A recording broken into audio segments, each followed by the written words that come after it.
In this video, I'm going to show you how you can change ClickUp theme color.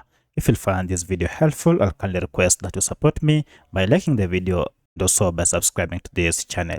Alright, so if you want to change your theme color, maybe from light to dark theme or vice versa, it is pretty simple. Just go ahead and log into your ClickUp account, then head over to your account here on the top right, then click on it. Now from here, there are two ways you can change your theme color. One, you can choose this theme, and this will give you a highlight of some of the theme color that you can choose from. You can see here we have light, dark, and auto, which means this will mimic your computer system theme.